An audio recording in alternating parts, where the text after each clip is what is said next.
असी ते मंगते नहीं सा रावल, थोर भी नहीं सन वंडे। नंगे तन दे गजनी डाकू, सानू लुट बने मुशटंडे। कणक दा दाना देवन वाले, शाहूकार सा वड्डे। अज असाडे अखर बोले, अखर कानू कंडे।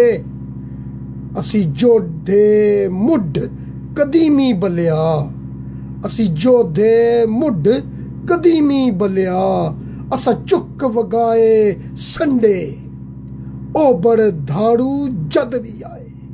असा कद मखाने वंडे, लहू नाल घोल दे जुस्से रावल। कीते बर्फों ठंडे, जागो सारे रल के जागो। सफा बना के निकल मदाने, चुक के मां दे झंडे। वखियां सबदियां बन के रखो, खरले दुल्ले भगतू ने सन। दुश्मन जीवे पंडे।